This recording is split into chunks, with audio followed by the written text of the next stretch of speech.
Assalamu alaikum. Welcome back to our School of English Grammar. I hope you are doing great and fine by the grace of Allah.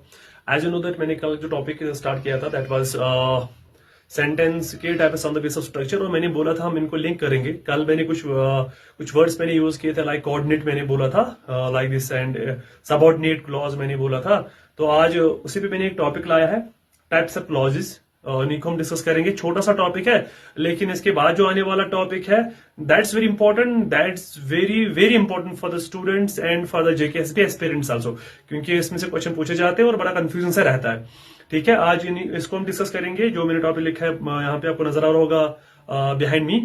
तो ठीक है, इसी को start करते हैं. Let us get started. यहाँ पे लिखा है टाइप्स ऑफ क्लॉजेस. क्लॉज के दो ही टाइप्स है, वैसे ज्यादा कुछ नहीं है. एक है जिसको हम प्रिंसिपल क्लॉज कहते हैं. इसको चार नाम है, मैंने कल ही बोला था चार नाम है उसके. प्रिंसिपल क्लॉज, कोऑर्डिनेट कहो, इंडिपेंडेंट कहो, मेन क्लॉज कहो. इसके चार नाम है. क्लॉज क्लॉज आपको मैंने पढ़ाया था इससे पहले भी, मैं फिर से आपको रिवाइंड करा रहा हूँ. Clause a group of words with one subject and one finite verb. एक ऐसा क्लॉज जिसमें एक सब्जेक्ट होगा, फाइनाइट वर्ब होगा, उसको हम क्लॉज कहते हैं. जैसे मैंने लिखा है शी स्वीप्स द फ्लोर, तो यहाँ पे एक सब्जेक्ट है, that is she subject, and sweeps यहाँ पे क्या है, इट्स एन फाइनाइट वर्ब. और यहाँ पे सब्जेक्ट है, एक ही सब्जेक्ट है, एक फाइनाइट वर्ब है. हम कहेंगे ये जो सेंटेंस है ये एक क्लॉज है. तो हम कह सकते हैं, मैंने कल भी बोला था every simple sentence is a clause, क्योंकि हमने जो कल डेफिनेशन पढ़ी थी सिंपल सेंटेंस की वो भी यही थी कि एक ऐसा सेंटेंस जिसमें एक सब्जेक्ट होगा और एक फाइनाइट वर्ब होगा. सेम यहाँ पर भी वैसा ही है. क्लॉज एक ऐसा ग्रुप ऑफ वर्ड्स जिसमें एक सब्जेक्ट होगा और एक फाइनाइट वर्ब. और यही डिफरेंशिएट कराता है between clause and phrase. Phrase में कोई भी फाइनाइट वर्ब मेंशन नहीं होता है, जिसको हम फ्रेज कहते हैं. ठीक है, ये एक मेन डिफरेंस है बिटवीन क्लॉज एंड फ्रेज.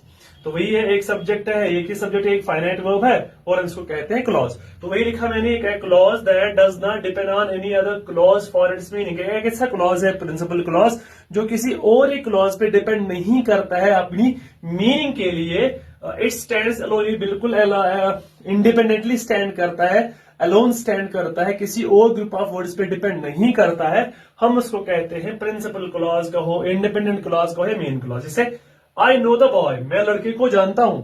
ठीक है, एक सब्जेक्ट है, एक वर्ब है, तो मतलब क्लॉज है. पहले क्लॉज की तो जो कंडीशन है वो फुलफिल कर रहा है. एक सब्जेक्ट एक वर्ब है, तो दैट मीन्स क्लॉज है. लेकिन कौन सा क्लॉज है? इंडिपेंडेंट क्लॉज है, प्रिंसिपल क्लॉज, क्योंकि किसी पे डिपेंड नहीं कर रहा, पूरी मीनिंग दे रहा है. ठीक है, तो ये हो गया प्रिंसिपल क्लॉज. और you can say coordinate. Second, subordinate या डिपेंडेंट क्लॉज. ठीक है, सबऑर्डिनेट यहाँ पे लिखा है, सबऑर्डिनेट या dependent clause. A clause that depends on the other clause first, जो एक ऐसा क्लॉज जो किसी और क्लॉज पे अपनी मीनिंग के लिए, अपने सेंस के लिए डिपेंड करेगा, हम उसको कहते हैं क्या? Dependent clause. It does not stand on, ये अकेले स्टैंड नहीं करता है, मतलब ये अकेली पूरी मीनिंग नहीं दे रहा है, ये इंडिपेंडेंटली सर्वाइव नहीं करता है, ऐसे ये स्टैंड अलोन नहीं करता है. मतलब इसको कहीं ना कहीं और किसी क्लॉज की जरूरत पड़ती है. किसके लिए? पूरी मीनिंग के लिए. जिससे मैंने लिखा है आई नो द बॉय, ये तो पूरी मीनिंग दे रहा है. जरा ये छोड़ दो, ये नहीं है. हु इज ऑनेस्ट, जो ईमानदार है. कौन ईमानदार है, कैसा है, क्या है, तो पूरी मीनिंग नहीं दे रहा. मतलब ये वाला क्लॉज इस पे डिपेंड कर रहा है. मतलब ये वाला क्लॉज डिपेंडेंट क्लॉज हो गया, और ये वाला क्लॉज हो गया इंडिपेंडेंट या प्रिंसिपल क्लॉज. मतलब ये इस पे डिपेंड कर रहा है. मैंने कल हमने जो पढ़ा था, जिस सेंटेंस में एक प्रिंसिपल क्लॉज होगा, एक से ज्यादा डिपेंडेंट क्लॉज होंगे, हम उसको कहते हैं कॉम्प्लेक्स सेंटेंस. अगर हम सेंटेंस की बात करेंगे ऑन द स्ट्रक्चर बेस, तो ये कॉम्प्लेक्स है, क्योंकि एक प्रिंसिपल क्लॉज है और एक सबऑर्डिनेट क्लॉज है. मतलब ये डिपेंड कर रहा है, ये एक ऐसा क्लॉज है जो डिपेंड कर रहा है किस पे? इस वाले क्लॉज में अपनी मीनिंग के लिए. हम कहेंगे ये क्या है? Subordinate clause. वही तो मैंने लिखा है, ए clause that depends on the other clause for its meaning. It doesn't stand alone. क्या ये अलोन स्टैंड करता है? नहीं करता है. इसकी पूरी मीनिंग नहीं आ रही. मतलब ये कहीं ना कहीं इस पे डिपेंड कर, हम जब पूरा पढ़ते तब मीनिंग आ रही है. I know the boy who is honest, इसकी मीनिंग पूरी हुई because of this very clause. तो ये डिपेंडेंट हो गया. ठीक है, और इस पूरे सेंटेंस को हम बात करें, एक कॉम्प्लेक्स सेंटेंस है. I hope you understand. ये थे दो टाइप्स. क्लियर? यहां कोई प्रॉब्लम नहीं है, क्योंकि ये पूरी मीनिंग दे रहा है. ये अलोन स्टैंड करता है, इंडिपेंडेंटली स्टैंड करता है. लेकिन इसके तीन टाइप्स है. क्यों? क्योंकि ये जो क्लॉज यहां पे है, ये कहीं ना कहीं से, देखो ये क्लॉज कहीं ना कहीं कुछ फंक्शन करता है. यहां पे ये वाला क्लॉज कुछ ना कुछ फंक्शन यहां पे करता है. कौन? Subordinate clause. इसलिए इसके तीन टाइप्स है, इस वाले सबऑर्डिनेट के.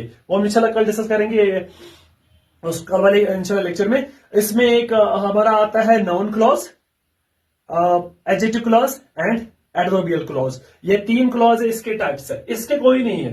क्यों नहीं है? क्योंकि मैंने बोला ये इंडिपेंडेंटली स्टैंड करता है, किसी पे डिपेंड नहीं करता है, दैट्स वाई इसका कोई टाइप नहीं है।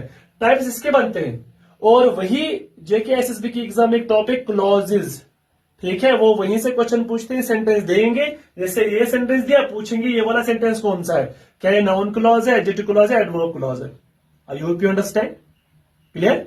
तो एडजेक्टिव क्लॉज है वैसे ही, आई होप अंडरस्टैंड। तो ये था आज का टॉपिक। कल इंशाल्लाह और एक टॉपिक लाएंगे on the base of same about the जो कोऑर्डिनेट क्लॉज के टाइप्स को डिस्कस करेंगे। और जितने भी बच्चों को कंफ्यूजन है, मैंने वही बोला, मैं ग्रामर के बेसिक्स क्लियर कराता हूं, आपके बेसिक्स क्लियर हो गए एंड आपके सारे कंफ्यूजन क्लियर हो गए and you will automatically understand each and everything about the concepts, ठीक है।